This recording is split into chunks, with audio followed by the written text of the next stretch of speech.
Report card में आपका स्वागत है। मैं जगदीप सिंह आपका स्वागत करता हूं ग्रो यूट्यूब चैनल में। आज का रिपोर्ट कार्ड हम लेके आए हैं पिछले एक साल में कौन से म्यूचुअल फंड्स ने सबसे अच्छा रिटर्न बना के दिया अपनी कैटेगरी में अपने इन्वेस्टर्स को। लेकिन उसके बारे में बात करने से पहले मैं आपको एक छोटा सा एक इंपॉर्टेंट बताना चाहूंगा कि जब हम बचपन में होते थे तो हमारा भी रिपोर्ट कार्ड आता था और रिपोर्ट कार्ड देख के पेरेंट्स बोलते थे कि इस बच्चे ने इस क्लास में टॉप किया।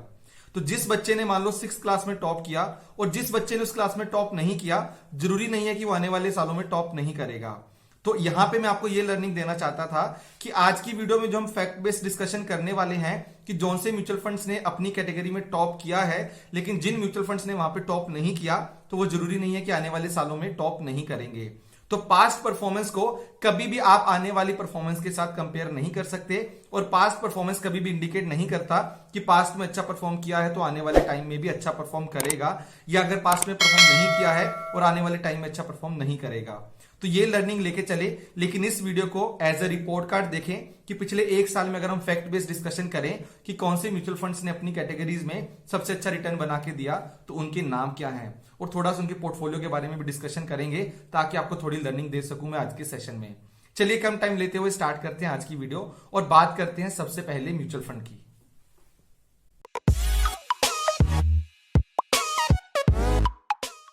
तो दोस्तों वीडियो में हम बात करते रहेंगे कैटेगरी वाइज, ताकि हर कैटेगरी में मैं आपको आइडिया दे सकूं कि उसके रिपोर्ट कार्ड में, उस कैटेगरी के रिपोर्ट कार्ड में कौन से म्यूचुअल फंड ने टॉप किया है। तो दोस्तों सबसे पहले बात करते हैं लार्ज कैप कैटेगरी की कि लार्ज कैप कैटेगरी में वो कौन सा म्यूचुअल फंड है जिसने आज के रिपोर्ट कार्ड में टॉप किया है। अगर आपको large cap mutual fund category के बारे में नहीं पता है तो मैं आपको शॉर्ट में बता देता हूं। लार्ज कैप म्यूचुअल फंड वो म्यूचुअल फंड होते हैं जो अपना maximum exposure large cap companies के अंदर लेते हैं। लार्ज कैप कंपनीज यानी कि इंडिया की सबसे बड़ी कंपनीज जहां पे वो नॉर्मली इन्वेस्टमेंट करते हैं। तो दोस्तों लार्ज कैप म्यूचुअल फंड का फीचर ये होता है कि वहां पे रिस्क भी कम होता है अगर आप उनको कंपेयर करते हैं मिड कैप या स्मॉल कैप के साथ, लेकिन एक्सपेक्टेड रिटर्न भी कम होता है as compare to mid cap and large cap. मतलब कि जितना रिस्क उतना ही रिटर्न आप एक्सपेक्ट कर सकते हैं। तो चलिए जल्दी से बात करते हैं इस कैटेगरी में कौन से म्यूचुअल फंड ने टॉप किया है पिछले एक साल के अंदर। तो दोस्तों अगर मैं ब्लू चिप या लार्ज कैप कैटेगरी की बात करता हूं तो यहां पे Canara Robeco blue chip equity mutual fund ने टॉप किया है। इस म्यूचुअल फंड ने पिछले एक साल में 19% से ज्यादा का रिटर्न बना के दिया है अपने इन्वेस्टर्स को।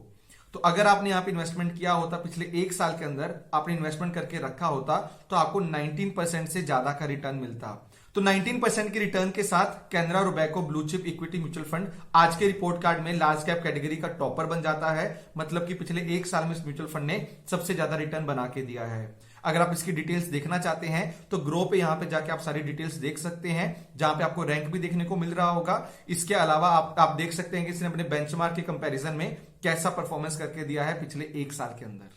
इसके बाद दोस्तों बात करते हैं कि कैनरा रोबेको म्यूचुअल फंड की अगर मैं बात करूं तो इन्होंने एक्सपोजर कैसे लिया है। मतलब कि अगर आपने इसमें इन्वेस्टमेंट किया है, आपके लिए तो एक म्यूचुअल फंड है, लेकिन इस म्यूचुअल फंड ने कौन कौन सी इक्विटीज में कैसे इन्वेस्टमेंट किया हुआ है। तो यहां पे हमें देखना हमारे लिए इंपॉर्टेंट होगा कि इस म्यूचुअल फंड का डिफरेंट सेक्टर्स के अंदर एलोकेशन क्या है। तो दोस्तों जैसे कि आप मेरी स्क्रीन पे देख सकते हैं, यहां पे आपको देखने को मिलेगा इक्विटी सेक्टर एलोकेशन कि इस म्यूचुअल फंड ने कहां पे कितना एलोकेट किया हुआ है। जैसे कि आप देख सकते हैं कि सबसे ज्यादा एलोकेशन इस म्यूचुअल फंड का फाइनेंशियल सेक्टर में है, जहां पे इनका 31.4% का एलोकेशन है। इसके बाद अगर हम बात करते हैं तो इस म्यूचुअल फंड ने टेक्नोलॉजी सेक्टर के अंदर 17.3% का इन्वेस्टमेंट किया है और उसके बाद इन्होंने health care and FMCG sector के अंदर अपना इन्वेस्टमेंट करके रखा हुआ है। तो यहां से आपको आइडिया मिलता है कि अगर आप कैनरा रोबेको के अंदर अपनी इन्वेस्टमेंट करते हैं तो आपके म्यूचुअल फंड ने इन सब सेक्टर्स के अंदर अपना इन्वेस्टमेंट करके रखा हुआ है।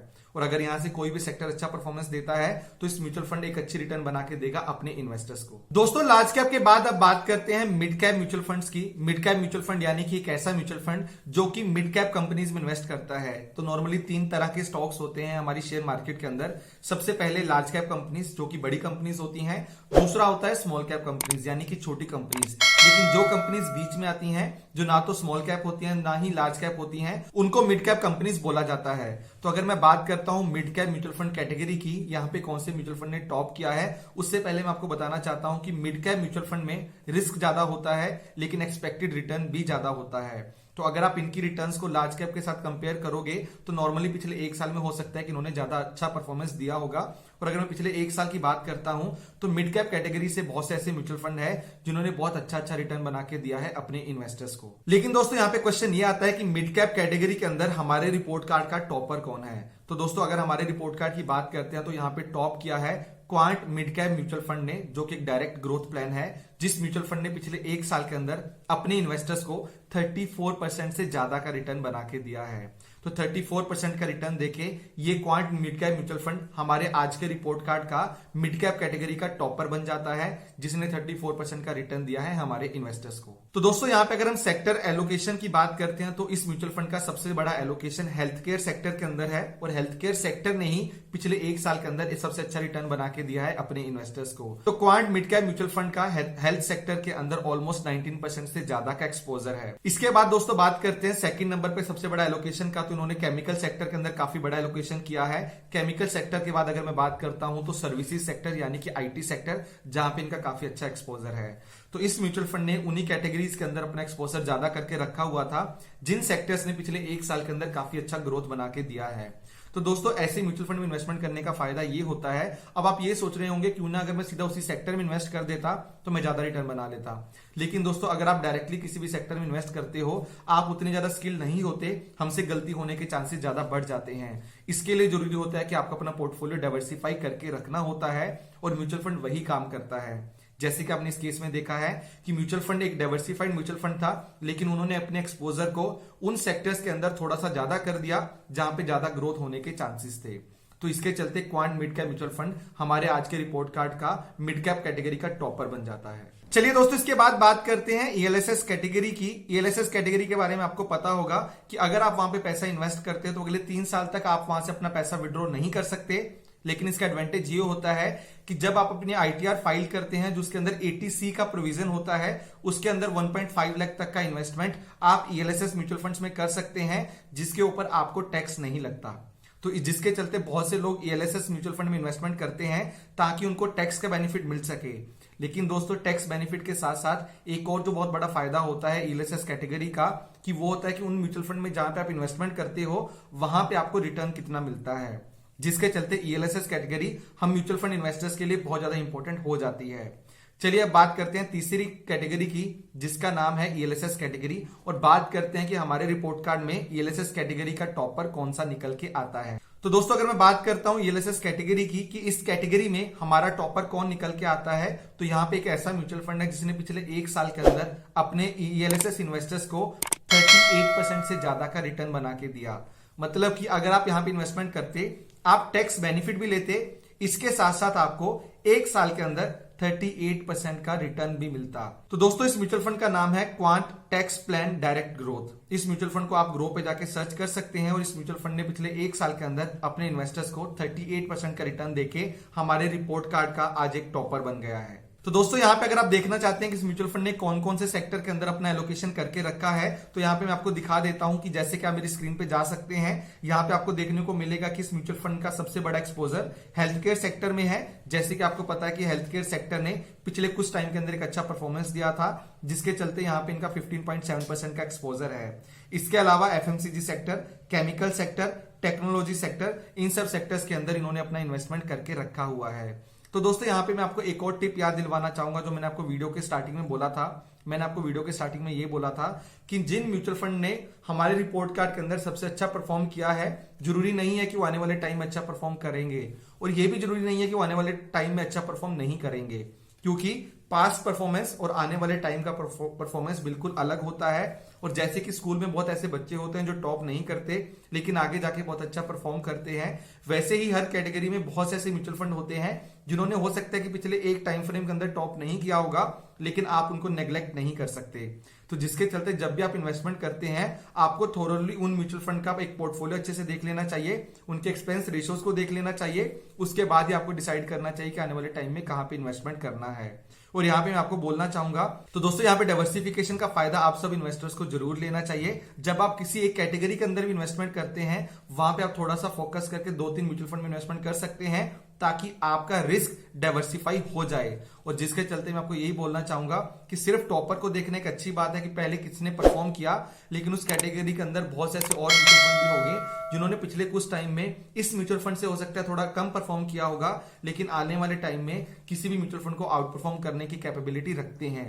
तो आपको सिर्फ एक म्यूचुअल फंड देख के इन्वेस्टमेंट नहीं करनी चाहिए, पूरी कैटेगरी के अंदर और भी म्यूचुअल फंड को देखना चाहिए, उनके एक्सपोजर को देखना चाहिए और उसके बाद एक अच्छा डाइवर्सिफिकेशन करने के बाद ही इन्वेस्टमेंट करना चाहिए। चलिए दोस्तों, इसके बाद अब बात करते हैं लास्ट कैटेगरी की, जिसका नाम है स्मॉल कैप म्यूचुअल फंड। और small cap mutual fund category में बात करते हैं कि हमारा टॉपर कौन है। तो अगर मैं small cap mutual fund category की बात करता हूं, जैसे कि मैंने आपको पहले भी बताया था कि यहाँ पे आपका रिस्क बहुत ज्यादा बढ़ जाता है, लेकिन जब परफॉर्मेंस की बात आती है तो कई बार small cap mutual fund category सभी म्यूचुअल फंड्स को आउट परफॉर्म कर देता है।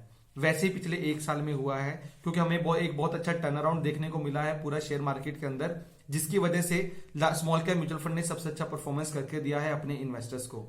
तो दोस्तों, यहाँ पे एक ऐसा म्यूचुअल फंड है जिसने पिछले एक साल के अंदर 68% का रिटर्न दिया है और 68% का रिटर्न देके ये म्यूचुअल फंड इस कैटेगरी का टॉपर बन जाता है। अगर मैं इस म्यूचुअल फंड के नाम की बात करता हूं तो इस म्यूचुअल फंड का नाम है quant cap direct growth plan. तो इस म्यूचुअल फंड ने पिछले एक साल में 68% का रिटर्न देके इस कैटेगरी का टॉपर बन चुका है।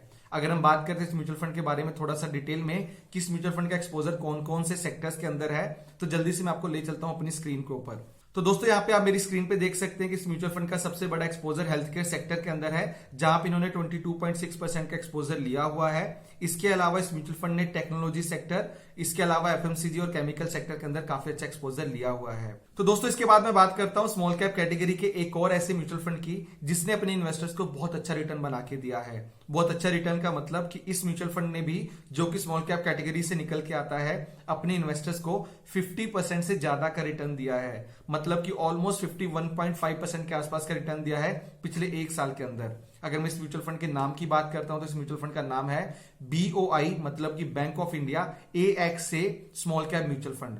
तो इस म्यूचुअल फंड ने पिछले एक साल में 51% के आसपास का रिटर्न दिया है अपने इन्वेस्टर्स को, और ये म्यूचुअल फंड भी स्मॉल कैप कैटेगरी के अंदर से ही निकल के आता है। इसके बाद दोस्तों, अगर मैं BOI AX से स्मॉल कैप म्यूचुअल फंड की बात करता हूं कि इन्होंने कौन कौन से सेक्टर के अंदर कितना एक्सपोजर लिया है, जैसे कि आप मेरी स्क्रीन पे देख सकते हैं कि इस म्यूचुअल फंड का सबसे बड़ा एक्सपोजर केमिकल सेक्टर के अंदर है, जहां पे इनका 17.6% का एक्सपोजर है। इसके अलावा इनका एक्सपोजर फाइनेंशियल सेक्टर के अंदर 16.5% का है। वहीं पे अगर हम बात करते हैं हेल्थ केयर की, तो हेल्थ केयर के अंदर इस म्यूचुअल फंड का 14.6% के आसपास का एक्सपोजर है। ये सारी डिटेल्स आपको ग्रो के ऊपर बहुत ही आसानी से देखने को मिल सकती हैं। तो दोस्तों, ये तो बात हुई टॉप 5 म्यूचुअल फंड्स के बारे में, 4 कैटेगरीज के अंदर से जो निकल के आते हैं, जिन्होंने पिछले एक साल के अंदर बहुत अच्छा रिटर्न दिया अपने इन्वेस्टर्स को। अब मैं बात करता हूं बोनस के बारे में कि इस वीडियो के अंदर एक बोनस है, जहां पे मैं आपको एक ऐसी कैटेगरी के बारे में थोड़ा सा बताना चाहता हूं जिसके बारे में शायद आपने कम सुना होगा, क्योंकि इस वीडियो का टॉपिक था 5 म्यूचुअल फंड, जिसके बारे में हमने आपको बता दिया। अब हम चलते हैं बोनस के ऊपर। तो बोनस के अंदर मैं आपको एक ऐसी कैटेगरी के बारे में बताना चाहूंगा जो आपके लिए बहुत ज्यादा यूजफुल हो सकती है, क्योंकि दोस्तों बहुत से म्यूचुअल फंड इन्वेस्टर इस बात पे कंफ्यूज हो जाते हैं कि क्या उनको कितना large cap, mid cap, small cap में इन्वेस्टमेंट करना चाहिए। लेकिन दोस्तों, एक ऐसी कैटेगरी होती है जिसका नाम होता है मल्टी कैप म्यूचुअल फंड, जो कि एक ऐसी कैटेगरी है जो लार्ज कैप, मिड कैप और स्मॉल कैप सभी जगह पे इन्वेस्टमेंट करती है। चलिए मैं आपको जल्दी से पिछले एक साल के अंदर 2 ऐसे म्यूचुअल फंड के बारे में बताता हूं जिन्होंने इस कैटेगरी के अंदर काफी अच्छा रिटर्न बना के दिया है अपने इन्वेस्टर्स को। तो दोस्तों, इस कैटेगरी के अंदर एक म्यूचुअल फंड है Parag Parikh long term equity mutual fund. तो इस म्यूचुअल फंड ने मल्टी कैप के अंदर पिछले एक साल में अपने इन्वेस्टर्स को 31% का रिटर्न बना के दिया है। जैसे कि मैंने आपको बोनस में बताया था कि मल्टी कैप म्यूचुअल फंड वो होते हैं जो सभी कैटेगरीज में इन्वेस्टमेंट करते हैं, और सभी कैटेगरीज में इन्वेस्टमेंट करते हैं तो इन्होंने स्मॉल कैप के अंदर भी इन्वेस्टमेंट किया होगा, जिसकी वजह से इनका जो रिटर्न है वो लार्ज कैप म्यूचुअल फंड के कंपैरिजन में थोड़ा सा ज्यादा है। तो दोस्तों, यहाँ पे पराग पारिक के अलावा एक और म्यूचुअल फंड है इस कैटेगरी के अंदर, जिसका नाम है UTI इक्विटी म्यूचुअल फंड। तो इस म्यूचुअल फंड ने पिछले एक साल के अंदर अपने इन्वेस्टर्स को 25% के आसपास रिटर्न बना के दिया है, जो कि मल्टी कैप कैटेगरी से निकल के आता है। तो दोस्तों, ये बोनस इन्फॉर्मेशन था आपके लिए, ताकि आपको मल्टी कैप कैटेगरी के बारे में पता चल सके। लेकिन पूरी वीडियो में जैसे मैं बार बार फोकस करता आया हूं कि पास्ट में जिस म्यूचुअल फंड ने अच्छा रिटर्न दिया है, सिर्फ वो देख के आपको किसी भी म्यूचुअल फंड के अंदर इन्वेस्टमेंट नहीं करनी चाहिए, बल्कि एक अच्छी रिसर्च करके, एक अच्छा डाइवर्सिफिकेशन के बारे में सोच के, अपने रिस्क एपेटाइट को समझ के, और सामने जिस म्यूचुअल फंड में आप इन्वेस्टमेंट करने वाले हैं उसका रिस्क टेकिंग कैपेबिलिटी कितना है, उसके हिसाब से ही आपको डिसाइड करना चाहिए। ऐसा हो सकता है कि आपको देख के लगे कि स्मॉल कैप म्यूचुअल फंड ने पिछले 1 साल के अंदर सबसे अच्छा रिटर्न दिया है, तो आपको वहां पे इन्वेस्टमेंट करना चाहिए। लेकिन दोस्तों स्मॉल कैप म्यूचुअल फंड बाकी सब कैटेगरीज के कंपैरिजन में सबसे ज्यादा रिस्की होते हैं। जब मार्केट नीचे जाती है तो तब लार्ज कैप हो सकता है कि सिर्फ 5% नीचे चला जाए, लेकिन स्मॉल कैप उस टाइम पे 15 से 20% भी नीचे जा सकते हैं। और ऐसा हमने कोविड की सिचुएशन में देखा भी है। तो अपने रिस्क को समझ के ही इन्वेस्टमेंट करें। सिर्फ पास्ट रिटर्न को देख के आपको कभी भी इन्वेस्टमेंट करने के बारे में नहीं सोचना चाहिए। ये एक वीडियो थी जो हम रिपोर्ट कार्ड सीरीज में लेके आए थे, ताकि हम आपको 5 ऐसे म्यूचुअल फंड के बारे में बता सकें जिन्होंने पिछले 1 साल के अंदर सबसे अच्छा रिटर्न बना के दिया है अपने इन्वेस्टर्स को। दोस्तों मैं उम्मीद करता हूं कि आपको आज की वीडियो पसंद आई होगी। अगर आपको आज की वीडियो अच्छी लगी तो वीडियो को लाइक करें, कमेंट करके बताएं कि आपको क्या लगता है कि जो भी म्यूचुअल फंड के हमने आज नाम लिए आपको उनमें से किस में इन्वेस्टमेंट करना चाहिए, और अपना रीजन उसमें लिख के दें। और दोस्तों मैं आपको वीडियो के एंड में एक डिस्क्लेमर देना चाहूंगा कि हम जो भी वीडियो बनाते हैं प्योरली एजुकेशनल पर्पस के लिए बनाते हैं। हम किसी भी वीडियो में किसी भी म्यूचुअल फंड को या किसी भी स्टॉक को बाय या सेल करने का बिल्कुल भी रिकमेंडेशन नहीं देते। हम जो भी वीडियोस लेके आते हैं प्योरली फैक्ट बेस्ड और प्योरली एजुकेशनल पर्पस के लिए लेके आते हैं। तो दोस्तों अगर आपने अभी तक ग्रो के चैनल को सब्सक्राइब नहीं किया तो जल्दी से ग्रो के चैनल को सब्सक्राइब करें, ताकि आप हमारे किसी भी रिपोर्ट कार्ड को या इसके अलावा किसी भी इंपॉर्टेंट वीडियो को मिस ना करें। Happy investing.